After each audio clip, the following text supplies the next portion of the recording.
Hello and welcome to my channel. Thank you for joining me today. Today I wanted to talk a little bit about this palette, as one or two of you have asked about it. Since I started my channel a couple of years ago, I've had lots of inquiries about it because you'll see that I use it all the time when I'm using my water-based paints. So I don't just use it for my actual watercolours, I've used it for ink tints and other things, but only the water-based ones that you can wipe off. So with your nice new palettes like this, lovely ceramic white, you don't want to put oil and acrylic on it. So if you're new to art and you're not sure what mediums you like and you're wanting to try a bit of everything, just be aware not to sort of mix your watercolour palette with your acrylic palette. For your acrylics you could do with an old plate, something like that, where it doesn't matter if it dries on. So one of the reasons I use it is because it's important to have a white palette. This way your colours are true. So I'll just give you an example. I'll just mix a little bit of French ultramarine in there. Tiny amount. Wash off my brush and then I'll get this pink palette, which you've also seen me use, but the only reason I use this is because I had it given. It was a freebie and I use it now and again when I'm using this one for other things and I've not got it free.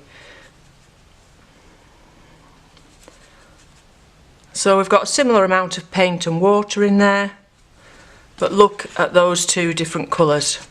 This one is what it will be like on the paper, nice and blue. This one is going more towards purple.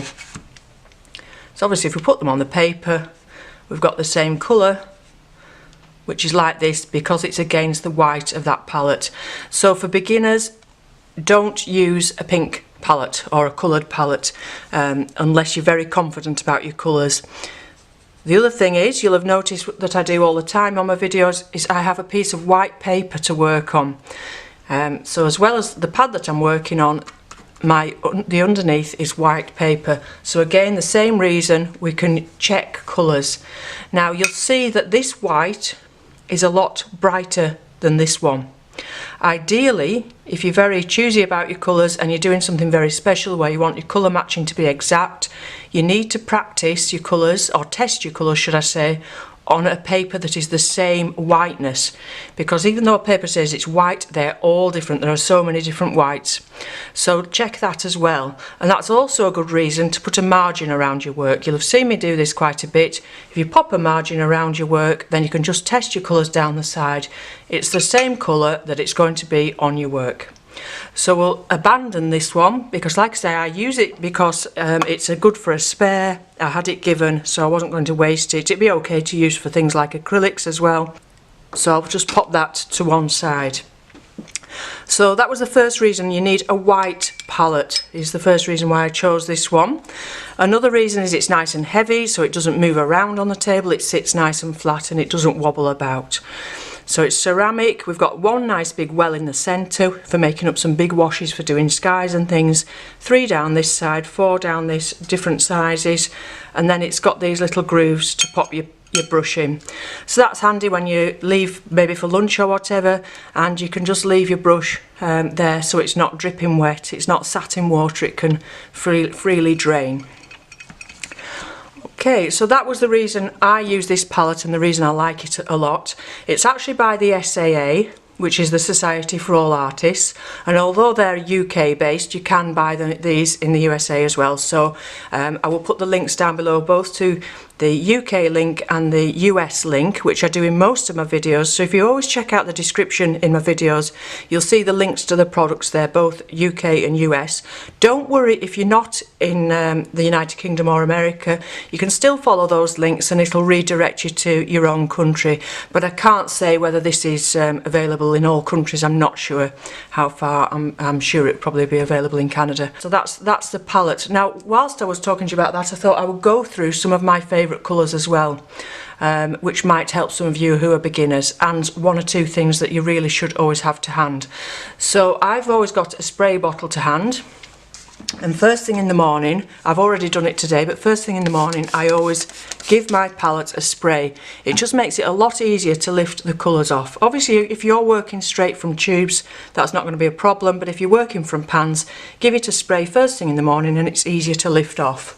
The other thing you need is obviously a jar for your water, but you don't just need one jar, you need 2. So one for washing your brush off in and one for clean water for actually painting with. And don't confuse the two, because your colours will soon become muddy. And change them regularly.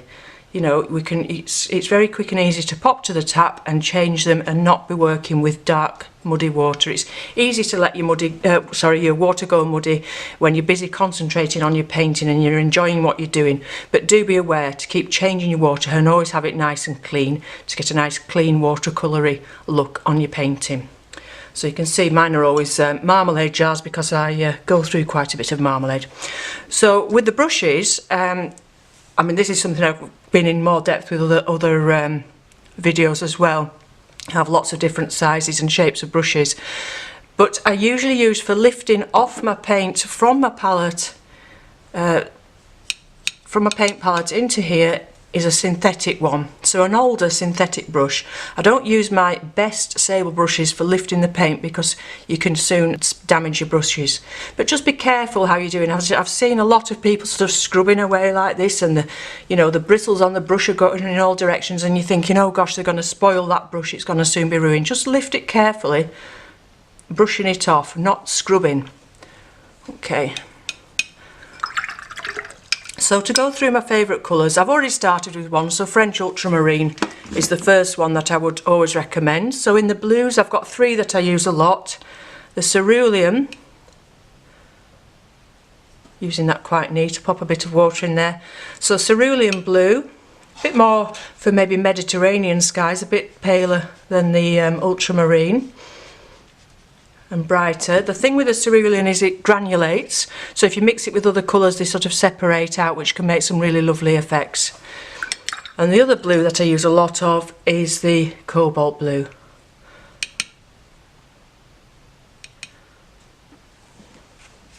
So those three are pretty standard for me. I do have other ones, but I don't use them anywhere nearly as much as I do those three. Those are the three that I use mostly. And then on to the reds, and I've only really got one favourite in the reds, and that's the alizarin. I really love the alizarin crimson.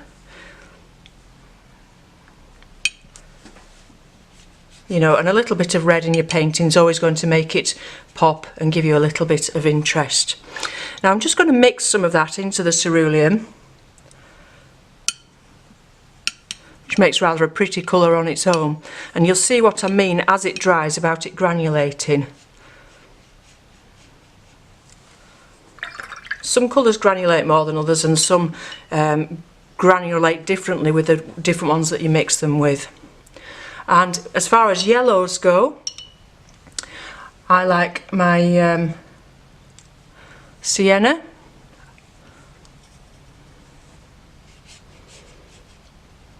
Nice earthy colour for a more natural yellow. And I like my new gamboge.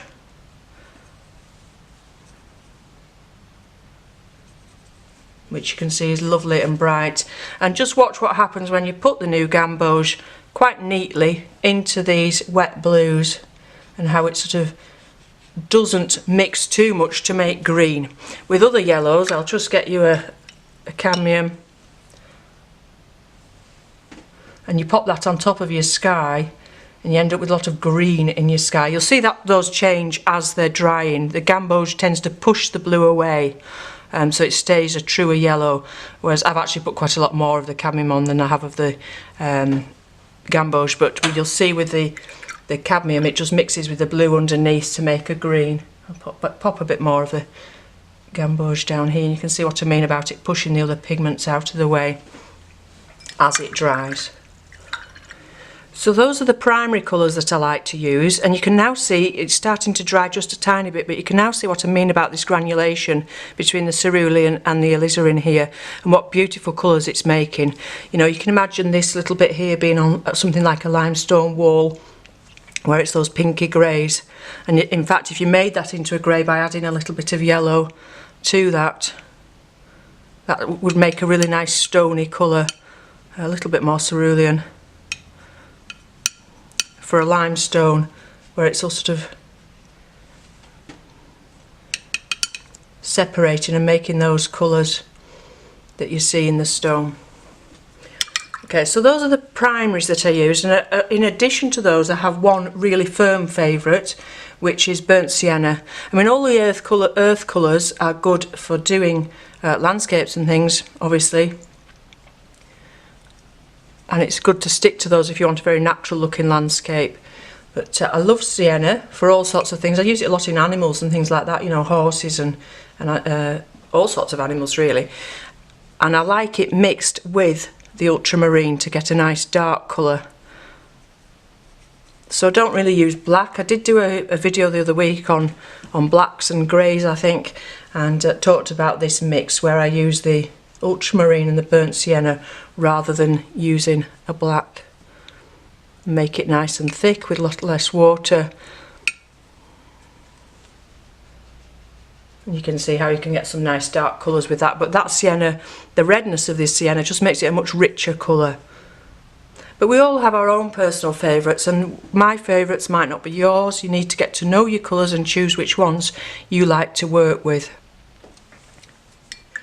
So you can now see here how this gamboge is pushing the other colours away and mixing really nicely. Very, very different to the cadmium yellow. So today, as well, as we're doing quite a short video, and like I say, I just wanted to talk about this palette because I'd had so many questions about it. I've also just bought a new brush. Quite often when I do an order of paper, when I need a lot of paper and things, I'll just go on and see what brushes are on offer, because you can never have too many, especially in these sort of sizes. You know, a size 6 round, which is a very handy size to have. It's good if you find them on offer to just keep getting one or two. So this is a Daler Rowney one, and it's an aquafine, and it's a sable one, number 6, like I said. So this is the first time I've used it. I've not even wet it yet. So when you're using it for the first time, make sure it's nice and wet with water before you put your paint on. You're not going to be able to pull the paint up the same with a dry brush as you are with a wet brush. So always have your brush wet to begin with. And let's just see how a finer point we can get with this one. So you see here still, if I've not actually soaked it, it still needs to have plenty more water on it, soon drying out. So really I should have perhaps left this in the water for a while before I started the video. Let's try another colour.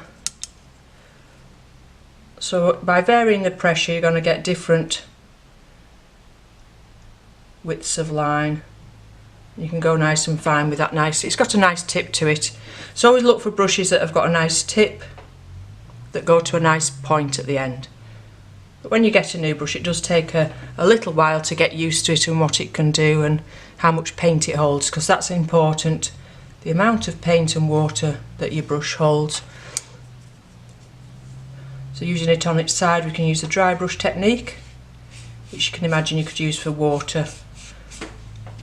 So that was really everything I wanted to talk to you about today. These are my favourite colours, and like I say, they might not be yours. Get to know your colours, get to know which ones you like and which work well, which mixes work well together. When you're mixing colours, don't start off by just mixing 2 and then maybe go on to 3. Don't ever mix more than 3 colours. You're just going to end up with very, very muddy colours. So just have a practice, keep them clean, keep them with plenty of water in, and allow that white paper to shine through, and then you get that watercolour feel to them. So I think that's everything. If you have any questions, if you want to pop them in the comments below. Like I say, I will put the link to this palette because I've been asked so many times about it. You'll notice that in my descriptions I always put links to the UK and US sites with the products that I use. Don't worry if you're not in America or in the UK. The links will still take you through Amazon to that product if it's available in your country. So I do apologise that I can't really list every country. I've only got accounts with the UK and the US, and like I say, it will redirect you to the ones to your own country. But I do get, I think it's about over 80% of my views are from those 2 countries. That's why I do it that way. So I do apologise. So those of you that aren't there, but you can still follow the links. And I do always have in the description below a link to my Amazon shop as well, which puts most of the materials that I use. It's not always all of the materials that I use, because we do have things here in the UK that you can't get in America and Canada, so just be aware of that. I sometimes put alternatives, or the best alternatives. We have a lot of brands over here, things like Winsor & Newton, that are maybe a little bit more expensive for you as well, and you'll have alternatives that we can't get over here. So it's nice to also hear from you what brands you like in America as well, that maybe I can't use because I've not got them over here.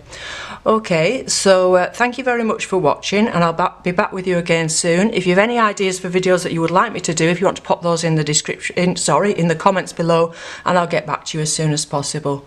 Thanks for watching, and bye for now.